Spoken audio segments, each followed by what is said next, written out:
Pessoal, sejam bem-vindos a essa aula da disciplina de eletrotécnica.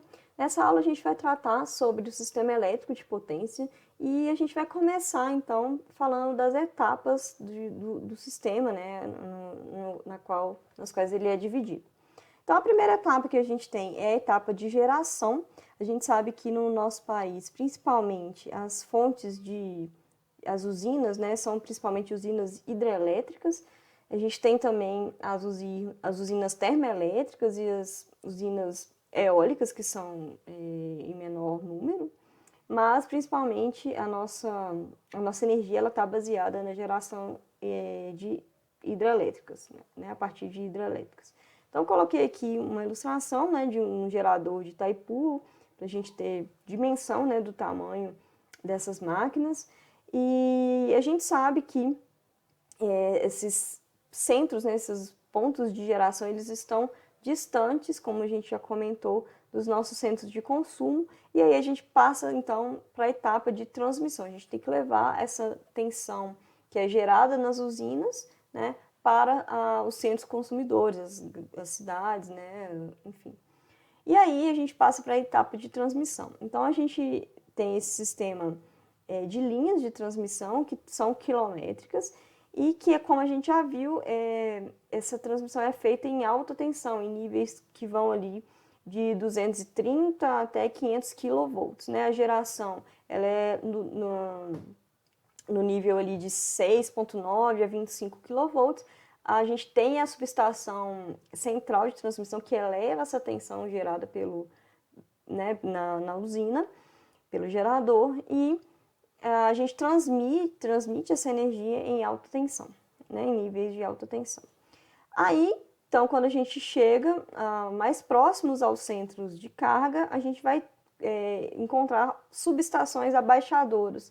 Né? Então, aqui a gente tem um esqueminha do sistema elétrico, resumido, a parte de geração, né, uma usina hidrelétrica. Próxima aqui à usina, a gente tem a subestação central de transmissão, que vai fazer a elevação da tensão. Então, a gente, depois, saindo dessa subestação, a gente tem as linhas.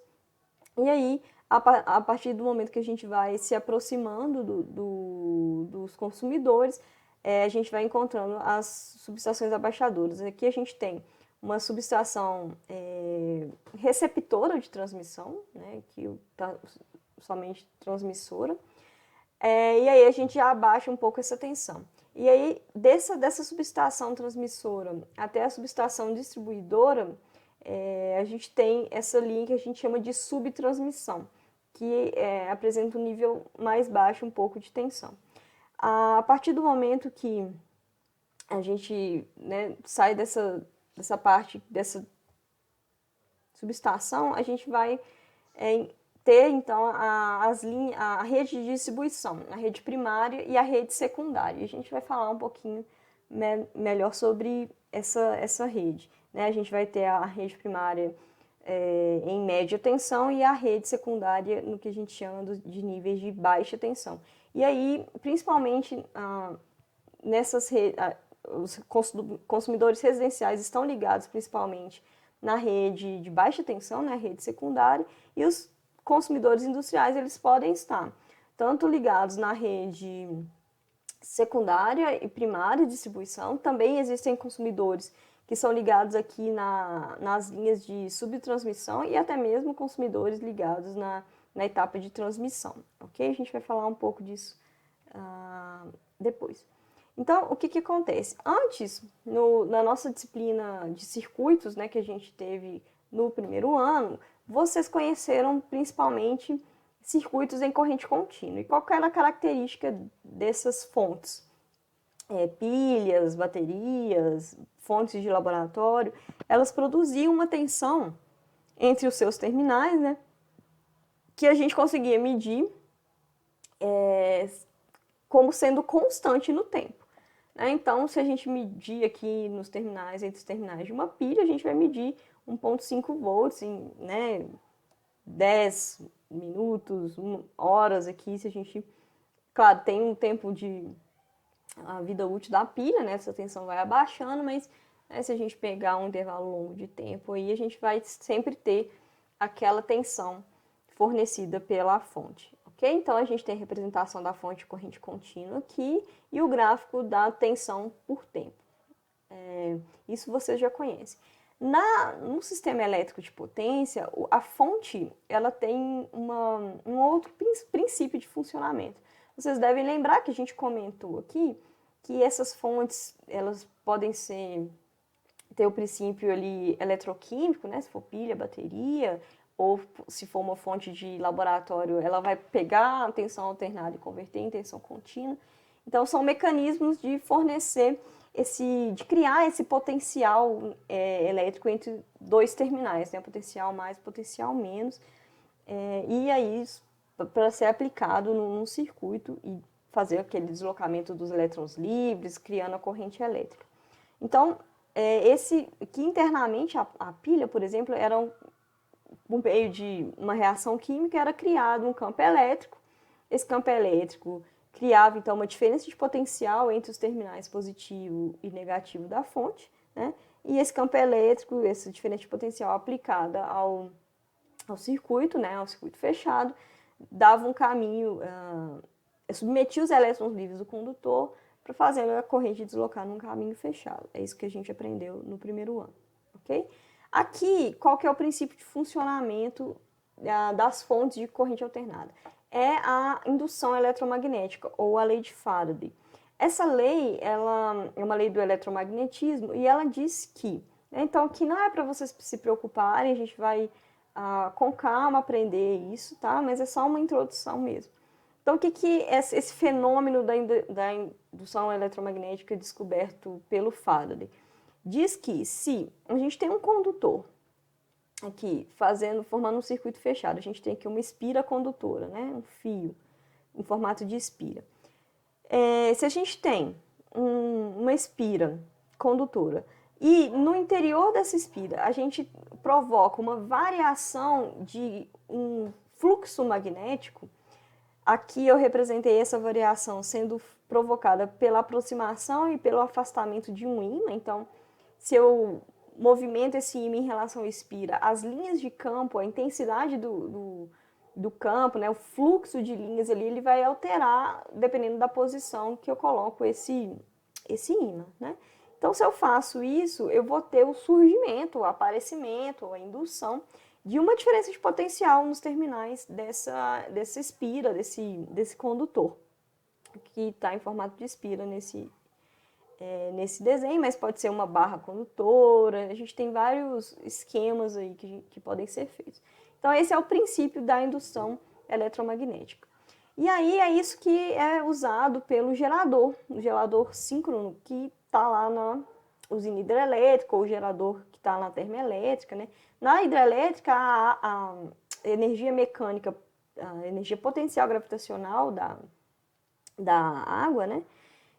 Um tipo de energia mecânica, ela vai ser convertida em energia elétrica, porque essa água do reservatório, a gente tem uma coluna de água, né, que quando ela passa aqui por esse duto, ela tem uma energia potencial associada e faz com que essa turbina do gerador gire, e aí, por meio desse processo de indução eletromagnética, dê origem a tensões induzidas. Como que é isso?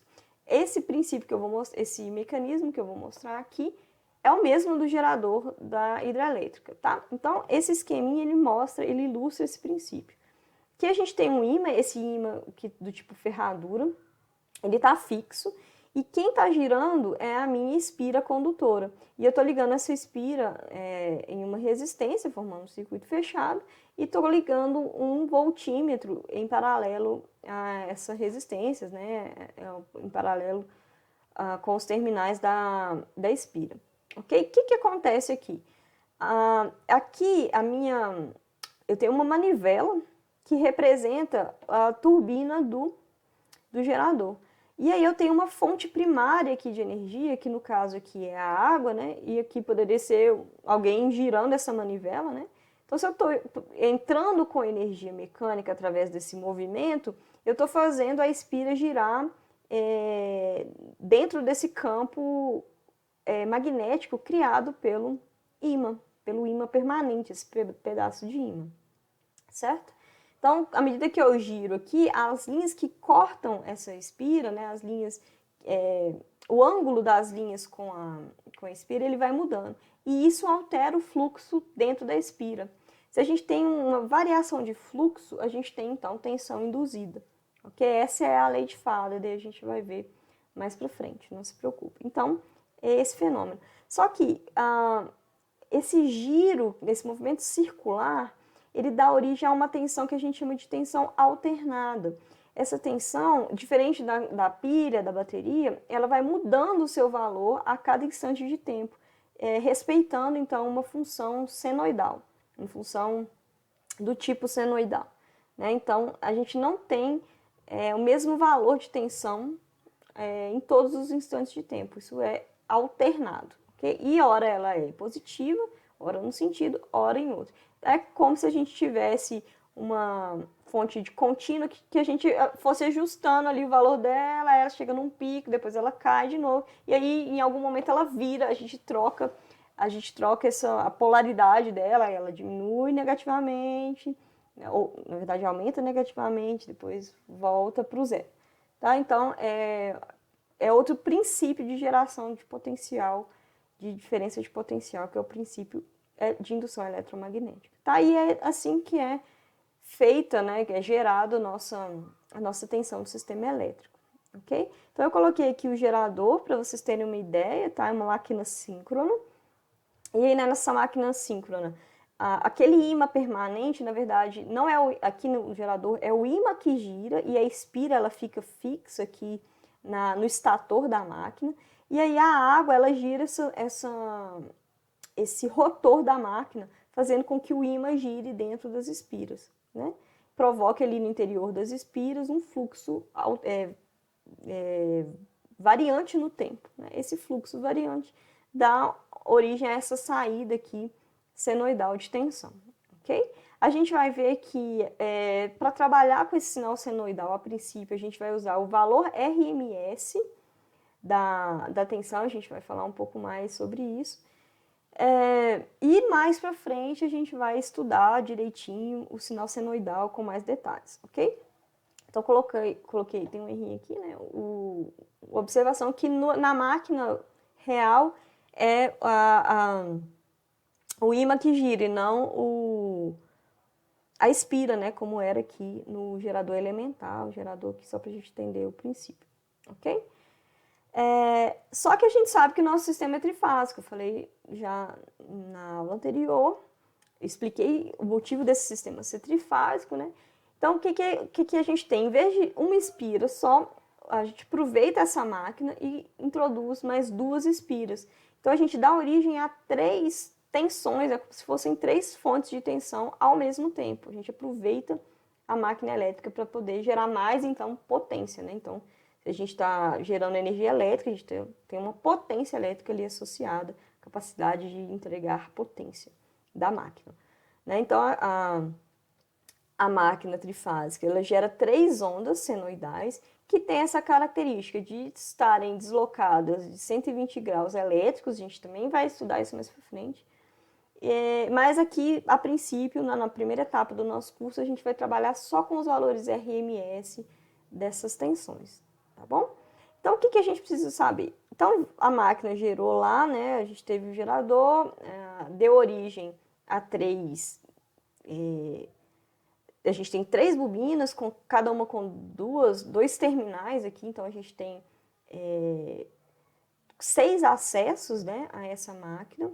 E esses pontos eles vão ser levados, né, para o consumidor para a gente poder conectar coisas ali naquela diferença de potencial, ligar circuitos elétricos e utilizar a energia elétrica, certo? Então, o que a gente tem? Para que a gente consiga transmitir e levar esses pontos, essas bobinas do gerador elas são conectadas em 2 tipos de ligação, ou delta ou estrela. Que eu vou colocar a ligação estrela a princípio, isso a gente também vai estudar mais para frente, para vocês terem uma ideia. Tá? Que é a ligação que a gente encontra nos transformadores, na nossa rede de distribuição, que é o que a gente vai ter contato. Então, as 3 espiras do gerador, elas são conectadas em um ponto comum, que a gente chama de ponto neutro, E a gente vai ver mais para frente que esse ponto neutro ele vai ser uma referência de potencial, como se fosse um zero de potencial aqui para a gente. A princípio é isso. E aí a gente vai levar até o consumidor, através do processo que a gente comentou, 4 terminais. 3 fases e esse neutro, que é esse ponto comum. Né? Então, aqui eu coloquei o desenho das espiras no formato estrela, né, que é o nome dessa ligação, ou Y. E aí a gente tem aqui os acessos, os pontos de potencial disponíveis para o consumidor. E aí, o que a gente, como assim, como que a gente vai trabalhar com isso? A gente sabe que entre 2 desses terminais, entre os terminais de cada espira, como a gente viu aqui, olha, espira A, espira B, espira C, se a gente medir aqui entre os terminais da espira A, a gente vai verificar, a gente vai enxergar essa tensão variando respeitando essa forma de onda A.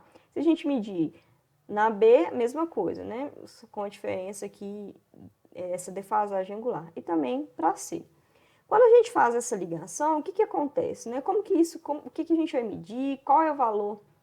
Qual onda que a gente vai enxergar? Como é que a gente vai trabalhar com essas tensões? A gente não vai se preocupar com isso. A gente vai usar, a princípio, o valor RMS, o valor eficaz da onda. Então, vocês já devem ter visto que quando a gente fala de instalação elétrica residencial, que é o que vocês conhecem, a gente fala, a minha tomada é de 127, a minha tomada é de 220. O que significa esse 220 se a gente está falando de uma forma de onda que está mudando o seu valor no tempo? E esse valor aqui é o valor RMS, é o valor eficaz de cada uma dessas formas de onda que a gente mede, ou entre fase e neutro, ou entre fase e fase, que são os pontos ali. Então, a gente sempre mede potencial elétrico entre 2 pontos, né? Então, a gente pode medir entre uma fase e o neutro, e entre outra fase e uma fase e outra fase. Então, são as possibilidades ali da gente ligar um circuito, né? E a gente vai ter cargas que vão precisar dos 4 pontos de potencial para poder funcionar, que são as cargas trifásicas.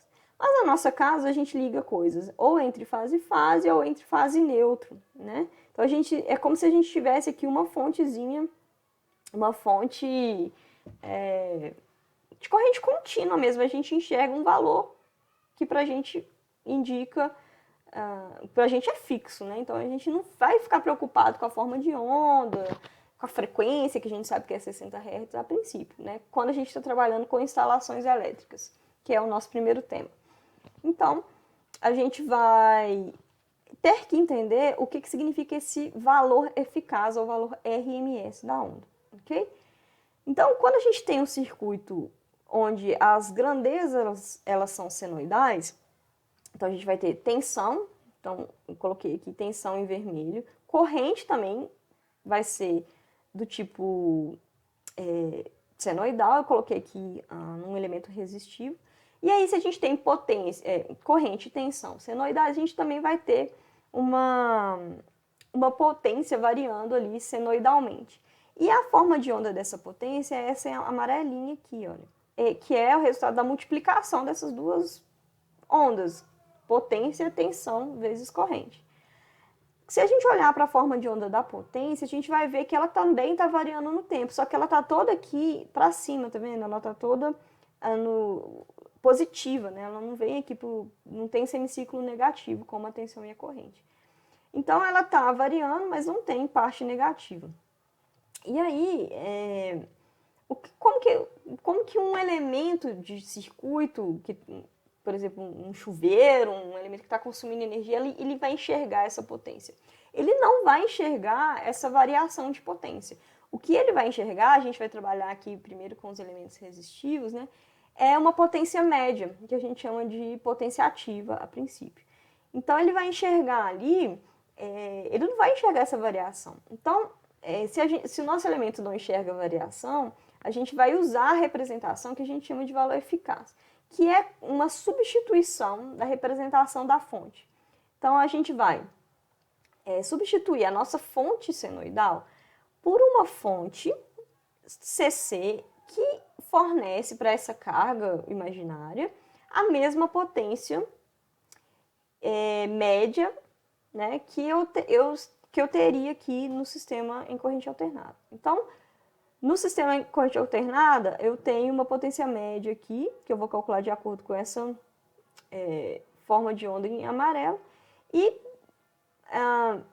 se eu troco a minha fonte e eu tenho a mesma carga, eu vou ter uma equivalência entre essas duas fontes. E é exatamente esse valor aqui que eu substituo, né, esse VCC, é que é o meu valor RMS. Então, por exemplo, se eu falo que a minha fonte tem 127 volts RMS, para o caso de sinais senoidais, a gente sabe que o valor RMS é sempre o valor de pico da tensão, tá?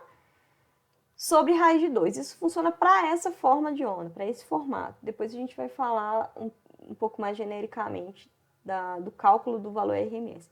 Mas para senoide, se eu tenho uma fonte aqui, ó, vermelhinha, que tem 127 de valor RMS, significa que ela tem quantos volts de valor de pico, que é o valor máximo aqui. Se a gente fizer a conta, pegar 127 vezes raiz de 2, a gente vai ver que, na verdade, a minha fonte ela tem 180 volts de pico, essa onda vermelha aqui. Mas a gente não usa esse pico, né? A gente não interessa esse pico. A gente usa o valor RMS, que é 127, que é como se a gente tivesse uma fonte de corrente contínua fixa em 127 volts. E aí a gente tem o mesmo efeito de potência do ponto de vista da carga, tá bom? Então essa é a ideia, uma ideia física ali do conceito do valor RMS ou valor eficaz, tá? Existe o conceito, a formulação matemática, mas a gente não vai preocupar com isso agora não, ok? Então, para a gente, no primeiro momento do curso de eletrotécnica, a gente vai trabalhar com os valores eficazes ou valor RMS que a gente vai ter disponível na nossa fonte trifásica, que é a rede elétrica, ok? Voltando então aqui ao nosso sistema elétrico de potência, né, eu coloquei aqui mais um esqueminha para a gente ver a divisão do sistema. A gente tem aqui a geração, né, temos a primeira barra aqui representando a subestação central de transmissão, então a gente tem as linhas de transmissão, uma segunda subestação que é chamada receptora de transmissão. E aí, dessa subestação até a subestação de subtransmissão ou subestação de distribuição, em alguns lugares, algumas referências chamam também de subestação de distribuição, a gente tem a linha de subtransmissão.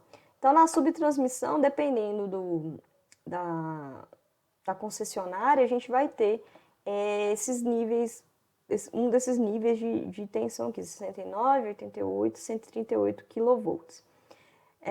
Então, lembrando que na subestação receptora aqui a gente já tem um abaixamento aqui da tensão em relação à transmissão, né?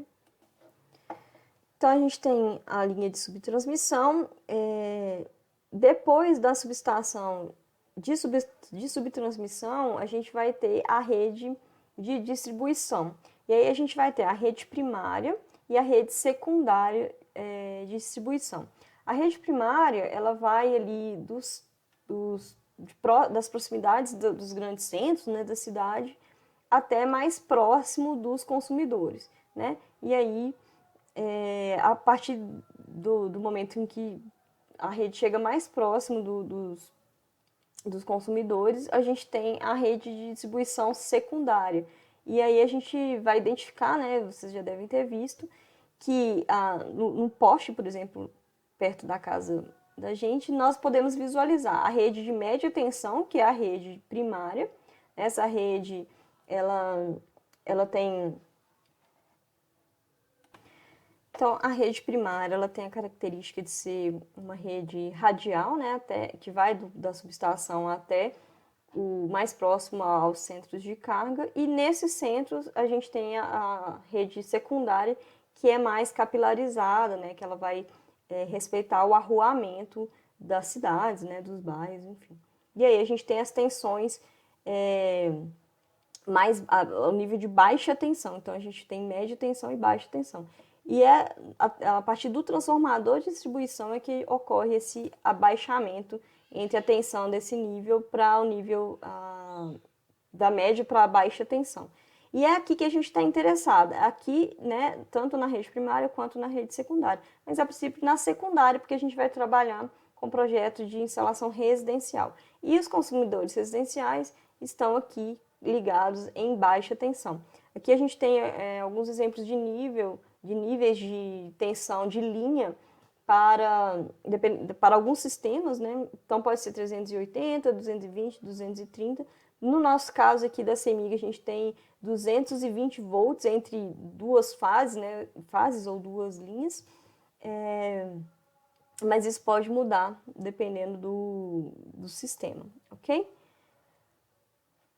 Então, aqui não está mostrado o transformador, mas é o transformador que faz a alteração do nível de tensão, né? São esses transformadores de distribuição, que é o transformador do poste que a gente vê, ok? E aí, as casas, né, as residências vão estar conectadas a esses níveis.